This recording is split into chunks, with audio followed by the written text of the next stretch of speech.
Hi, it's Penny Black and Jill Foster here with a new PB&J card class.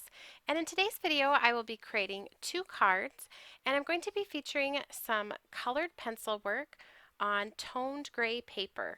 And this was a new technique for me, and I had so much fun creating these cards.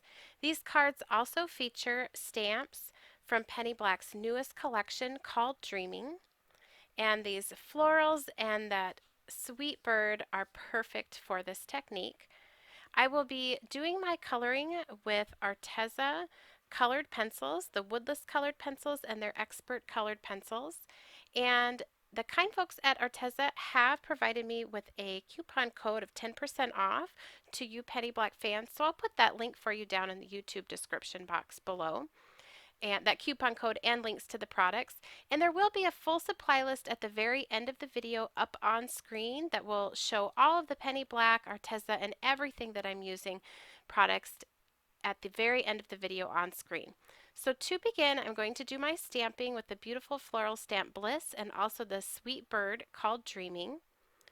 And I'm stamping onto toned gray paper, and I'm using archival ink in the color of shadow gray.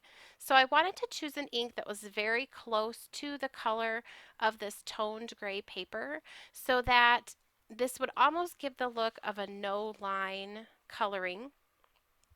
So it doesn't have the dark black outlines and then look like it was just colored in. It almost looks like the entire drawing was colored. I hope that makes sense. So I'm stamping this in my stamp positioning tool, and that's just so I can get a couple of impressions and darken up that light shadow gray ink a little bit. I don't like to be straining to try and see the details and what I'm coloring, so I do go just a little bit darker on this. So that was the Dreaming Cling Stamp from Penny Black, that new bird. I just love that bird. And now is this beautiful floral stamp called Bliss. I'm doing the same thing here with this, stamping it with that shadow gray ink. And I've actually positioned this flower now kind of hanging down from the top just for something a little bit different. Now here's a look at those Arteza Woodless colored pencils I'm going to be coloring with. This is the set of 24, and they have just a light lacquer around the outside edge, but when you sharpen them, that entire bottom part can be used for coloring. So I'm going to use a couple of these just to cover a large area on my image. And then for all of the details and shading, I'm going to use the Expert colored pencils. This is the set of 72. Just giving you a peek at this, it comes in really nice container, and then you have lots and lots of beautiful colors that work great with these Penny Black stamps. This bird and this floral stamp could be done in so many different color combinations. So we're ready to start coloring, and I will just zoom in here so you can see what I'm working on. I'm going to start by using the Woodless colored pencils, and this is just so I can really turn this pencil on its side and cover a fairly large area really quickly. I'm using the white. I am not pressing too hard because I am going to layer some other colors on top of this, and I don't want to press too hard and sort of push down all the tooth of the paper, which makes it difficult to layer. But if you just use a very light pressure, and like I said, I'm turning this pencil on the side and I'm just putting down a light layer. Often when I'm coloring, I like to try and remember to put in my light areas first, just so I don't get carried away and color over them. So I put in just a touch of that white, and now this is another of those Woodless colored pencils. I'm turning it on the side, and you can see I can very quickly color a very large area of my stamped image. And this is nice as well. Sometimes my hand gets fatigued when I color, especially with colored pencils, but this eliminates that because you can really put down a nice sort of base coat, so to speak, onto your image first using these these Woodless colored pencils. So I've used the white and then some blue. And you can already see that those stamp details on the bird start to sort of fade behind these darker colors. And that's what I think really just brings out the charm of this stamp, is that those details, they're there and they're kind of coming through, but they aren't overwhelming to the design. Now here I'm coming in with just that standard expert colored pencil from that set, and I'm adding in just a little bit darker color. Again, I am not pressing very hard. These are really bright colors, and so you don't have to press really hard to get um, the vibrancy that you want from them. I'm concentrating most of my darker color under the wing of the bird, sort of down here on his belly, and then I will add some to the tail area. And those sketch lines on the stamp are also useful in sort of guiding you where to put your shading. I'm going in here with a mid-tone color and blending that now into the white. And you can see if I just overlap a little bit onto that darker blue and onto the white, all of those colors really start to blend together. I'm not using any type of blending solution with this, just using the colored pencils themselves, and it just is very nice smooth look. And I also really like how that white contrasts with the toned gray paper. These pencils look and work really great with this particular paper. Here I'm going in with my darker color and just sort of tracing over and adding those details to the tail feathers, going over with the mid-tone color and blending that in, and then just adding a little bit more up here in the top of the tail.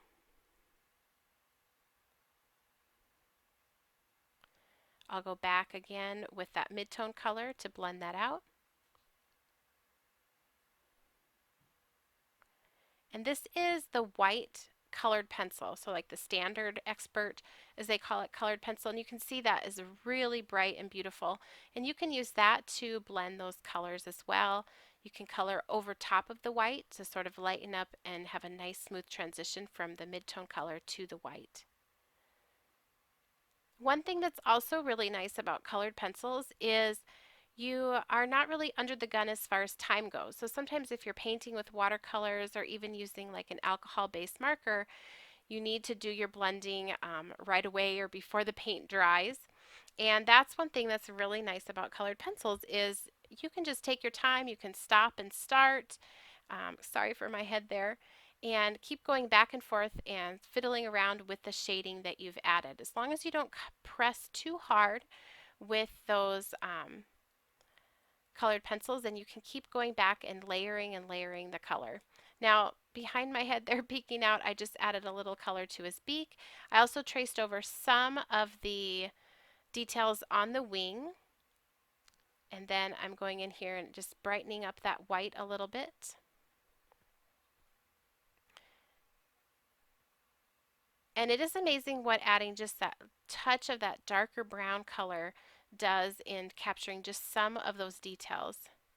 Here I'm blending down in with the white and that mid-tone colored blue, sort of working my way up onto the bird. These are a wax-based pencil, and so they blend really smooth, and as you can see here are really vibrant onto that toned gray paper. This bird, I think, is such a charming look to him. There's something about the way his beak is illustrated and his eye that I think he just looks happy. And I really like that with this particular image. And I think because it is whimsically drawn, you can do any kind of color scheme that you wanted with this bird. I think it would really be fun in pinks or multicolors, greens, turquoise colors, whatever you would like. You could do sort of a card set with lots of different colors on the bird, or you could go with very neutral and sort of robin colors as well. Here I'm just going back and accentuating again some of those details.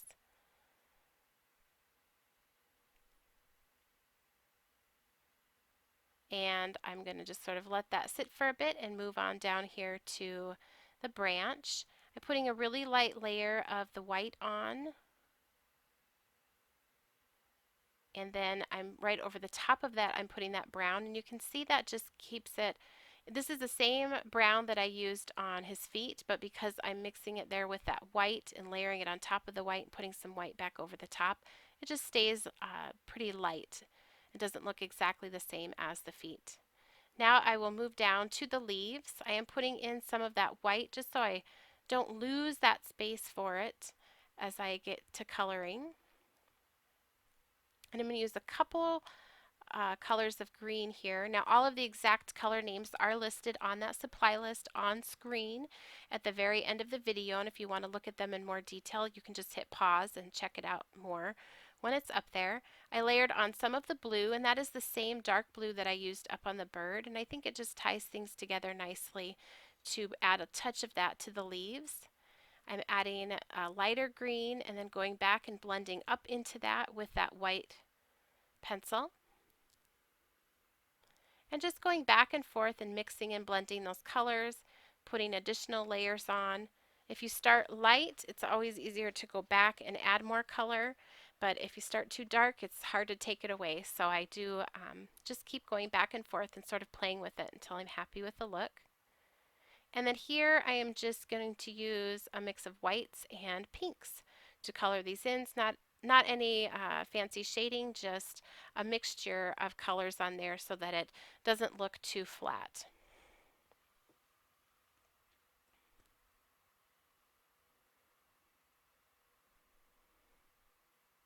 Now the size card that I'm working on is a standard A2 size card. Once it is complete, 4¼ by 5½. This paper is trimmed just slightly smaller so it leaves a nice white border along the outside of the card. For these little leaves, I added a touch of yellow and then added in my lighter green just for some variation and brightness. Then just a little bit of the darker green on there.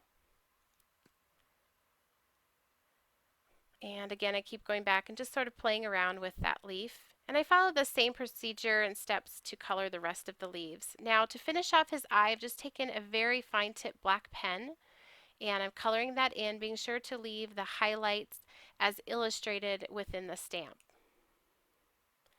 And just because I like to fiddle, here I'm just adding a very light layer of blue in a few spots just so that didn't look quite as white up near his beak.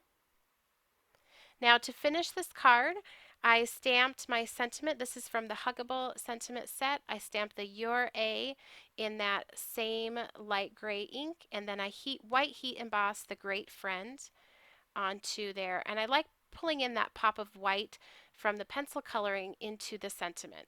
I also added some sequins and self-adhesive pearls down by the leaves and the branch, and that card is complete.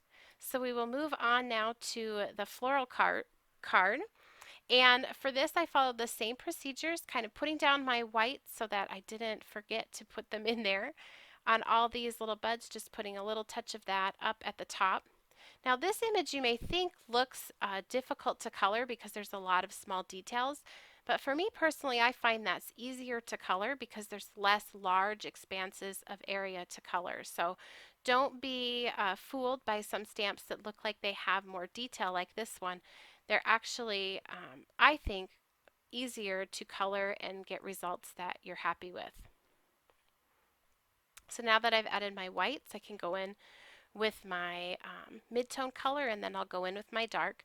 Now I'm just doing a couple of leaves here at a time for the purposes of this video, but when you're coloring this you can color all your whites first, then go in with your mid-tone colors and your darker colors and sort of work assembly line style for each leaf, or you can work one leaf at a time. That is the benefit of colored pencils. You can do whatever, however you're most comfortable and however you like to do that. So you can see I'm just kind of blending this lighter green into that white. I just love the way the white looks on those leaves. And then I'm just going to add a touch of this darker green right on top. And I'm just following the lines that are in the stamp illustration. And then blending it with that mid-tone green down into the white. And then I like the white to be pretty bright, so in a couple of spots I'll just go right back over it at the very end. Here I will add sort of this pinkish purple color, and I'm adding the mid-tone color and working up into that white.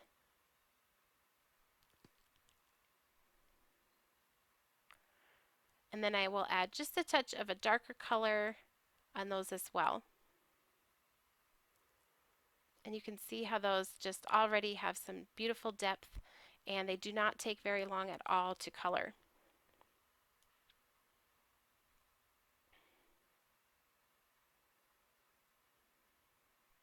Then going back with the white to blend that down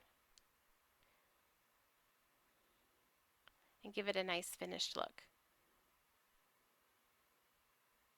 I figured I would zoom in here and show you just one more leaf. Going in with my white. Then I actually grabbed my darker color here just underneath that little part where it sort of folds over. Wanted to be sure that I captured that. And then working up into that with my mid-tone color.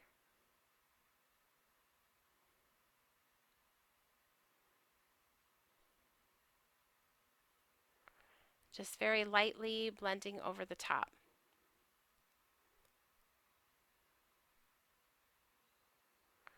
Now for the stems, just make sure that you sharpen your pencil really well. And these sharpen very nicely. And you can just go right over the top of those. You can also use a very fine tip marker if you're more comfortable in doing that for this very tiny details. And then for this card, to pull in that white and keep everything looking nice and light and fresh, I white heat embossed my sentiment and then also added a couple of white die cut butterflies. And all of that product info will be listed up on screen at the end of the video. And here's another look at that finished card. I thank you so much for watching. If you enjoyed today's video, please be sure to give it a thumbs up and subscribe to our YouTube channel. You can also connect with Penny Black on Facebook, Instagram, Twitter, as well as our website and blog, and I will link to all of those for you down in the YouTube description box, along with links to the Arteza products used today and the Penny Black products used today. And if you stay tuned, that supply list will be up on screen. Thanks for watching.